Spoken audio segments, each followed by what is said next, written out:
अरे, मैं आपको एक अमेरिकी रहस्य साहसिक TV series the mysterious Benedict society के बारे में बताने जा रहा हूँ। इस फिल्म की कहानी बहुत दूर भविष्य में होती है। हमारी दुनिया पर एक अजीब ताकत चुपके से हमला कर रही है जो लोगों को हर दिन और ज्यादा परेशान कर रही है। इस परेशानी के कारण आपातकाल नाम की दुनिया भर की डरावनी अफवाह फैल जाती है। इसने लोगों में किसी अनहोनी का डर पैदा कर दिया है जो आगे चलकर पैसे और दुनिया को बदलने वाली दूसरी चीजों को असर डालता है। रेनी एक अनाथ है जिसे पढ़ना बहुत अच्छा लगता है और उसे अकेले रहना ठीक लगता है। वह दोस्त बनाना चाहता है, लेकिन अनाथालय के बच्चे उसकी समझदारी का मजाक उड़ाते हैं। वह अक्सर खुद को अजीब महसूस करता है, खासकर इसलिए क्योंकि दूसरे उसके आधे भी तेज नहीं हैं। उसकी एकमात्र मदद उसकी तमिल भाषा की टीचर मिस पेरुमल है। एक दिन वह उसे एक टेस्ट का इश्तिहार दिखाती है जिसमें जीतने वालों को बोटराइट स्कूल नाम के बड़े स्कूल में पढ़ने के लिए छात्रवृत्ति दी जाती है।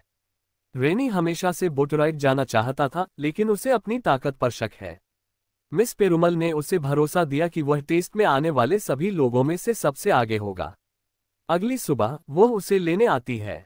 फिर वे एग्जाम हॉल की ओर गाड़ी चलाते हैं और गले मिलने के बाद अलग हो जाते हैं। उसके साथ कई बच्चे भी टेस्ट देने आए हैं। उनकी टीचर नंबर 2 है, एक अजीब लेकिन सख्त औरत जो उन्हें बताती है कि वे क्या कर सकते हैं और क्या नहीं। रेनी पहला सवाल देखता है जिसमें उससे पूछा गया है, अगर उसे ऊंचाई से गिरते हुए हाथी और लामा में से सिर्फ एक को बचाने का मौका मिले तो वह किसे बचाएगा। रेनी जवाब देता है कि वह हाथी को इस उम्मीद में बचाएगा कि वह लामा को गिरने से रोक सके और वे दोनों बच जाएं। दया से जुड़े ऐसे कई सवालों के जवाब देने के बाद वह आखिरी सवाल पर पहुंचता है जिसमें उससे पूछा गया है कि क्या वह बहादुर है। रेनी सोचने के लिए समय निकालता है और जवाब देता है कि वह ऐसा मानना चाहेगा। नंबर 2 उन्हें अपनी पेंसिलें नीचे रखने के लिए कहती है। वह बच्चों को शांति से इंतजार कराते हुए उनके पेपरों को चेक करती है। टेस्ट पूरा करने के बाद वह उन्हें बताती है कि इस टेस्ट में पास होने वाले बच्चों को एग्जाम के दूसरे राउंड में आने दिया जाएगा। उन्हें अगले ब्लॉक की एक बिल्डिंग में ठीक दोपहर 1 बजे आना होगा। वह इस बात पर भी जोर देती है कि उन्हें टेस्ट में सिर्फ एक पेंसिल और रबर लाने की इजाजत है। जब रेनी उससे पूछता है कि अगर पेंसिल की नोक टूट जाए तो क्या उन्हें शापन दिया जाएगा, तो वह कहती है कि उनके पास टेस्ट के लिए जरूरी सब कुछ होगा। फिर वह पास हुए बच्चों की लिस्ट पढ़ती है जिस पर सिर्फ रेनी का नाम है। बाकी सब उदास होकर जगह से बाहर चले जाते हैं, जबकि रेनी अगले एग्जाम हॉल में जाती है। अंदर जाते समय उसके सामने रोंडा नाम की एक लड़की गलती से अपनी पेंसिल गटर के नाले में गिरा देती है। रोंडा की सहेली उसे छोड़कर अंदर चली जाती है, लेकिन रेनी उसकी मदद करने का सुझाव देती है।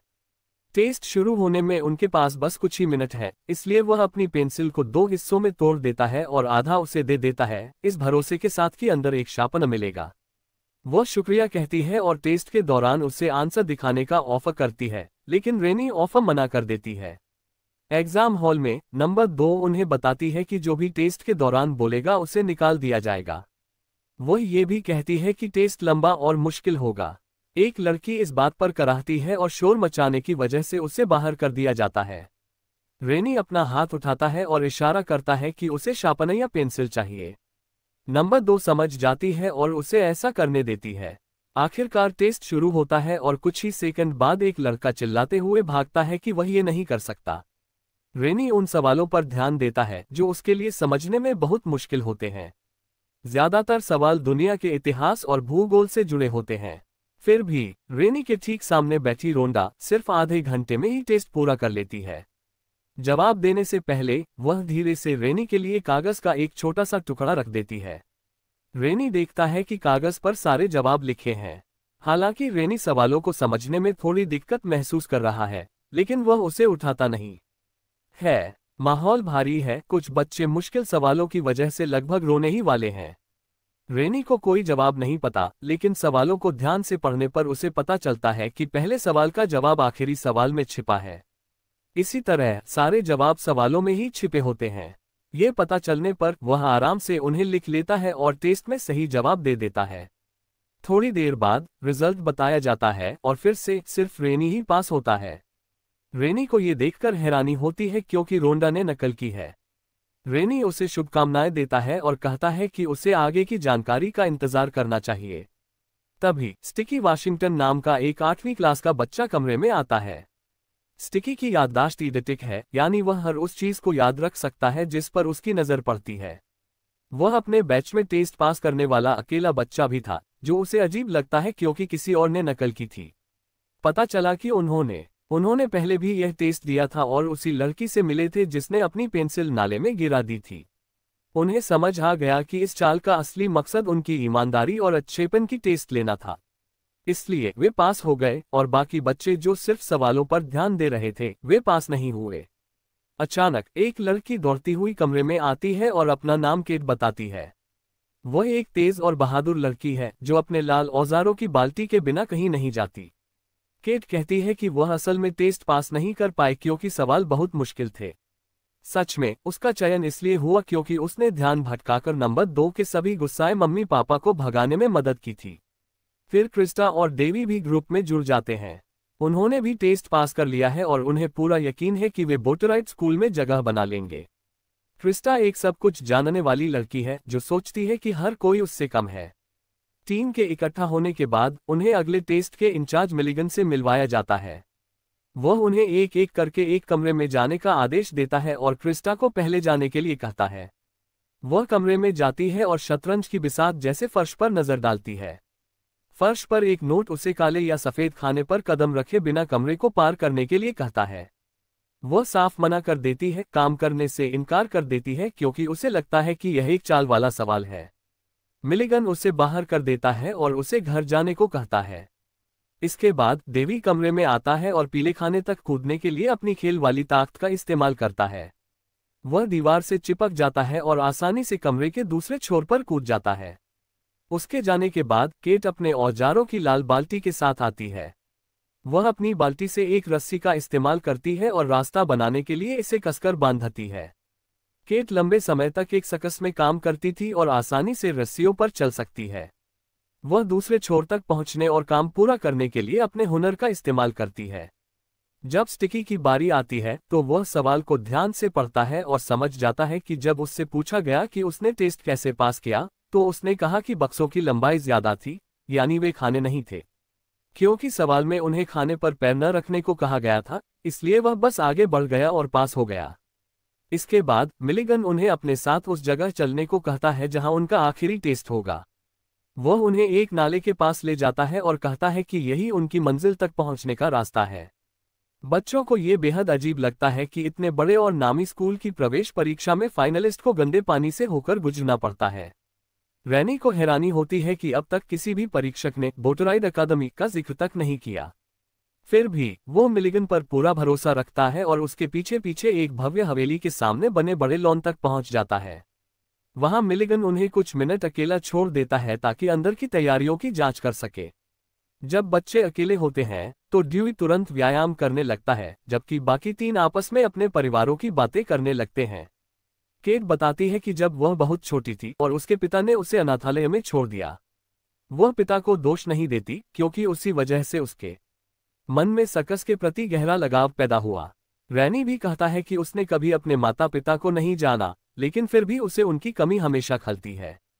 इसी बीच ड्यूई खुलासा करता है कि बचपन में लोग उसे चमत्कार बालक कहा करते थे। इतना सुनकर सब हैरान रह जाते हैं। तभी मिलिगन लौट आता है और बच्चों को हवेली के अंदर बुला लिया जाता है। अंदर जाते ही वे पाते हैं कि यह जगह किसी जटिल भूल भुलैया जैसी है। तभी रोंडा सामने आती है और बताती है कि उसे ही उनकी अगली परीक्षा लेने के लिए भेजा गया है। अब उन्हें भूल भुलैया के 4 अलग अलग हिस्सों में रखा जाएगा और दूसरी मंजिल तक पहुंचने का रास्ता ढूंढना होगा। वहां पहुंचने के बाद जो पहले 3 बच्चे घंटी बजा देंगे वही आगे बढ़ पाएंगे।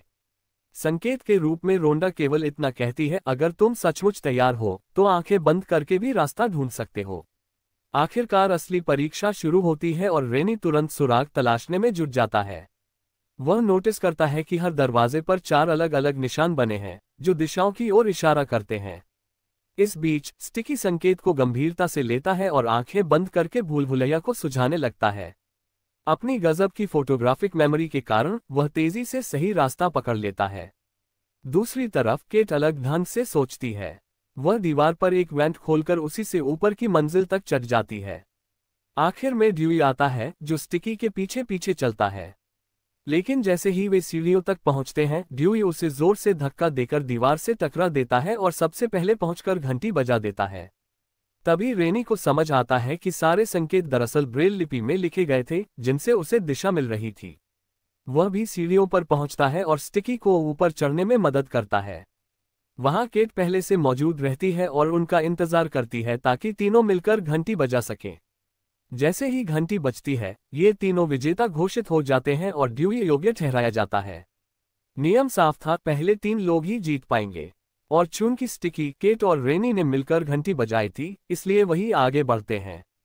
इसके बाद बच्चों का सामना उस व्यक्ति से होता है जो पूरी परीक्षा का असली दिमाग है, श्री निकोलस बेनेडिक्ट।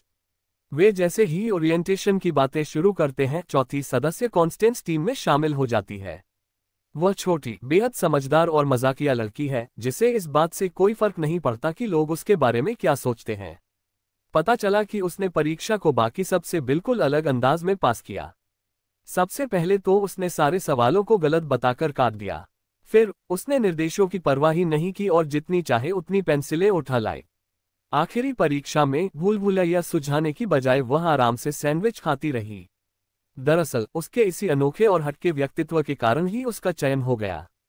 इसके बाद असली सच्चाई बताने के लिए मिस्टर बेनेडिक्ट उन्हें समझाते हैं कि उनका चुनाव बोटराइट अकादमी की छात्रवृत्ति के लिए नहीं हुआ है, बल्कि उन्हें चुना गया है एक गुप्त मिशन के लिए, जिसका मकसद पूरी दुनिया को बचाना है।